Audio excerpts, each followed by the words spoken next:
Hello well hi guys, welcome back to my channel Saini learning classes. मैं हूं आपकी educator Neha Saini. आज हम आपका टॉपिक डिस्कस करने वाले हैं जेनेटिक रिकॉम्बिनेशन। मेनली जो जेनेटिक रिकॉम्बिनेशन है ये आपके CSIR नेट के 8th यूनिट का लास्ट पार्ट है के करके दे रखा होगा रिकॉम्बिनेशन, जिसमें आपका homologous and non homologous recombination including transpositions. ठीक है, तो आज हम इसके बारे में डिस्कस करेंगे। मेनली हम इसमें एक इंट्रो वीडियो लेंगे कि होमोलोगस क्या होता है, नॉन होमोलोगस क्या होता है, रिकॉम्बिनेशन क्या होता है, कितने टाइप्स के होते हैं। ओके, अगर आप इसमें डीप वीडियोस चाहते हो कि होमोलोगस पे अलग से वीडियो बने या नॉन होमोलोगस पे अलग से वीडियो बने, तो उसको हम नेक्स्ट लेसन के अंदर कंसिडर कर लेंगे। लेकिन उसके लिए आपको कमेंट करना पड़ेगा सबसे पहले। तो कमेंट करके मुझे बताना ज़रूर कि आपको किस तरह की वीडियोस चाहिए, जिससे मुझे आइडिया लग जाए कि आपको CSIR नेट पे किस तरह की वीडियोस चाहिए। तो चलिए स्टार्ट करते हैं आज का आपका लेसन जेनेटिक रिकॉम्बिनेशन।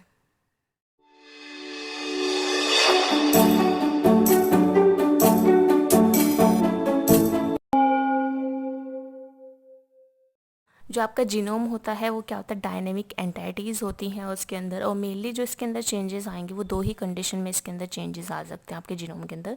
या तो आपके जीनोम में म्यूटेशन हुआ हो या फिर रिकॉम्बिनेशन हुआ हो। ठीक है, मेनली रिकॉम्बिनेशन आज हम पढ़ने वाले हैं, जेनेटिक रिकॉम्बिनेशन आज हम टॉपिक पढ़ेंगे। तो रिकॉम्बिनेशन क्या होता है कि जो आपका DNA का मॉलिक्यूल है, ठीक है, क्योंकि आप अब जेनेटिक की बात कर रहे हैं। ठीक है, तो जो DNA का मॉलिक्यूल है उसके अंदर रीअरेंजमेंट हो जाना। ठीक है, किस वजह से रीअरेंजमेंट होता है, मेनली आपका जो रिकॉम्बिनेशन है वो तीन चीज़ों पे बेस है: कट, ब्रेकेज एंड रीयूनियन। ठीक है, यानी कि कहीं पे छोटा सा कट लगा, फिर वहाँ पे ब्रेकेज हुआ, और उस ब्रेकेज से क्या हुआ, रीयूनियन होके एक DNA फॉर्म हो गया। ठीक है, अब ये जो रीयूनियन हुएगा तो इसमें क्या होगा, आपके जो जीन्स हैं, ठीक है, उनमें में क्या हो जाएगा, वो रिकम्बाइन कर जाएंगे। ठीक है, मान लो आपका कहीं पे भी कट लग गया। ठीक है, अब इस कट में जो दूसरे वाला स्ट्रैंड होगा वो इसके साथ मे बी इसकी जो सिमिलर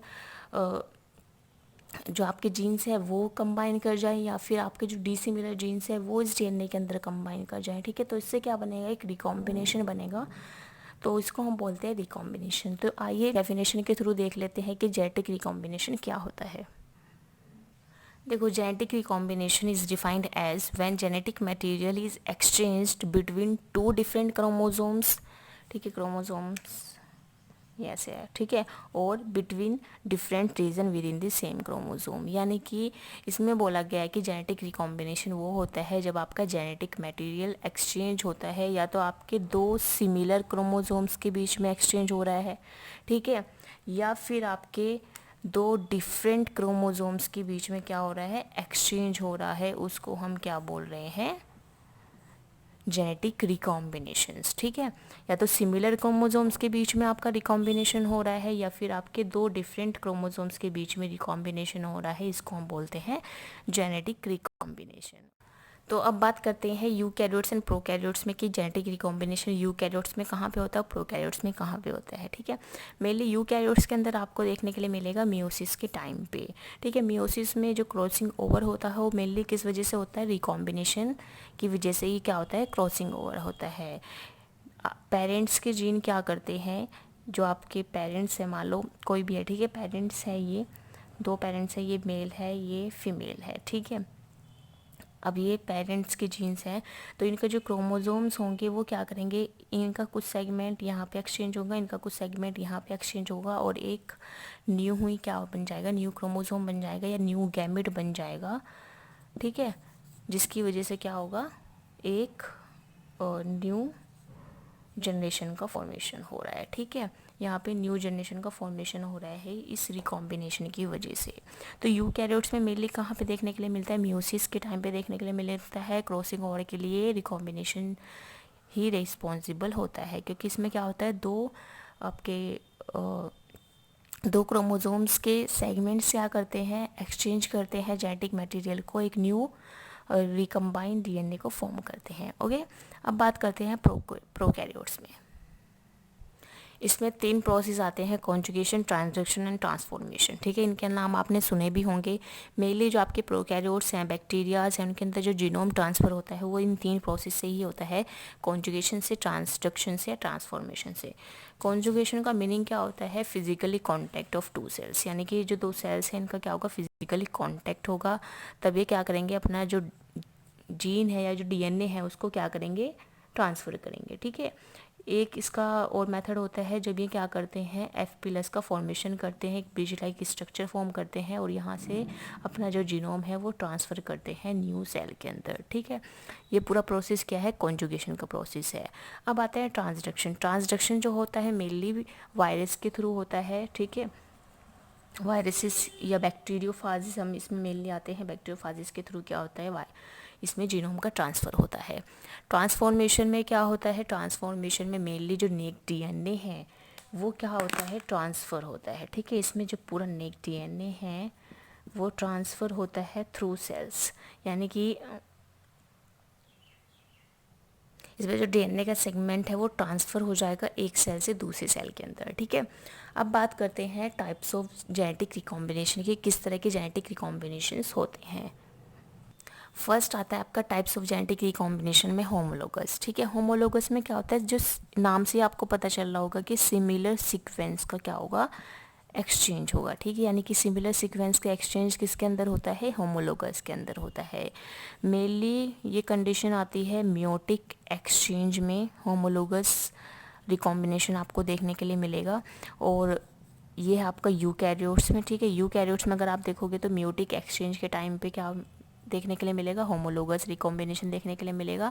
एंड प्रोकैरियोट्स में आपको transduction, conjugation and transformation in bacteria, ये वाली कंडीशंस आती हैं होमोलोगस रिकॉम्बिनेशन के टाइम पे, ठीक है। यानी कि अगर हम यूकैरियोट्स में बात करें, होमोलोगस कहाँ पे होगा? मियोटिक एक्सचेंज के टाइम पे, जबकि क्रॉसिंग ओवर हो रहा होता है। और प्रोकैरियोट्स में ट्रांसडक्शन, कॉन्जुगेशन, ट्रांसफॉर्मेशन बैक्टीरिया के टाइम पे होता है, ओके।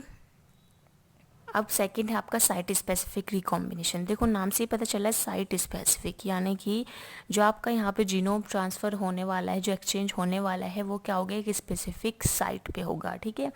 तो की पॉइंट क्या हुआ इसका? कि स्पेसिफिक साइट पे रिकॉम्बिनेशन होता है, शॉर्ट सीक्वेंस में आपका रिकॉम्बिनेशन होता है, ठीक है।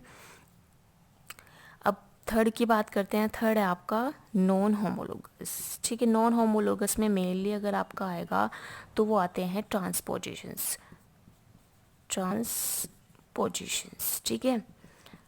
ये आपका बहुत इंपॉर्टेंट टॉपिक है क्योंकि यहीं से आपका क्वेश्चन जो होते हैं CSIR नेट के अंदर बहुत ज़्यादा पूछे जाते हैं, homologous, site specific and transposition से, ठीक है।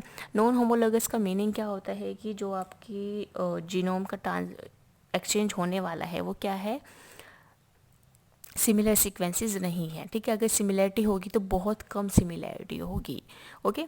तो ट्रांसपोजिशंस की बात कर लेते हैं। ट्रांसपोजिशंस मेनली क्या होते हैं? आपके जंपिंग जीन्स होते हैं। ये क्या होते हैं? आपके जंपिंग जीन्स होते हैं, ठीक है। जंपिंग जीन्स का मतलब क्या होता है? कि ये क्या करते हैं? इसी डीएनए के सेगमेंट में क्या करेंगे? इस प्लेस से इस प्लेस के अंदर या इस प्लेस से इस प्लेस के अंदर क्या करते हैं? मूव कर जाते हैं, ठीक है। एक जगह से दूसरी जगह मूव कर जाते हैं आपके जंपिंग जीन्स, जिनको हम बोलते हैं ट्रांसपोजिशंस। और ये क्या होता है? बहुत ख़तरनाक होते हैं क्योंकि ये बहुत जल्दी से, अगर मान लो कि आपका जो जीन्स है, ठीक है, अगर वो यहाँ से जंप करने लगे तो आपका पूरा डीएनए क्या हो जाएगा? डिस्टोर्टेड हो जाएगा, उसकी सीक्वेंसेस चेंज हो जाएगी। तो ट्रांसपोजिशंस जो होते हैं बहुत हार्मफुल माने भी जाते हैं। और ट्रांसपोजिशंस का टॉपिक जो है बहुत इंपॉर्टेंट भी है, जो कि एग्ज़ाम के अंदर पूछा जाता है, ओके। तो मेनली आज हमने क्या डिस्कस किया? आज हमने रिकॉम्बिनेशन, जेनेटिक रिकॉम्बिनेशन के बारे में डिस्कस किया कि एक्सचेंज होता है जेनेटिक मटेरियल का, या तो सेम क्रोमोसोम में या डिफरेंट क्रोमोसोम में, ओके। यूकैरियोट्स में कहाँ देखने के लिए मिलेगा? मियोसिस में। और प्रोकैरियोट्स में कॉन्जुगेशन, ट्रांसफॉर्मेशन, ट्रांसडक्शन के टाइम पे, okay. Types of genetic recombination 3 तरह के हमने डिस्कस किया, होमोलोगस, नॉन होमोलोगस एंड आपका साइट स्पेसिफिक। होमोलोगस में क्या होता है? सिमिलर सीक्वेंसेस का एक्सचेंज होता है, शॉर्ट सेगमेंट में होता है। यूकैरियोट्स में मेनली होगा मियोसिस एक्सचेंज में। और प्रोकैरियोट्स में ट्रांसडक्शन, कॉन्जुगेशन बैक्टीरिया के अंदर। देन आता है आपका साइट स्पेसिफिक। साइट स्पेसिफिक का मीनिंग क्या है? कि एक स्पेसिफिक साइट पे क्या हो रहा है? एक्सचेंज हो रहा है, ठीक है।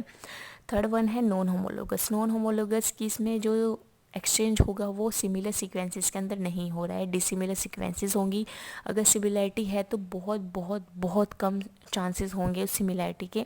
ओके, इसमें आपका मेन इंपॉर्टेंट टॉपिक आता है ट्रांसपोजिशंस। ट्रांसपोजिशंस क्या होता है? जंपिंग जीन्स होते हैं जो कि यूजुअली एक साइड से दूसरी साइड पे जा सकते हैं और बहुत ही लिटिल सीक्वेंस ऑफ सिमिलैरिटी इनके अंदर मिलती है।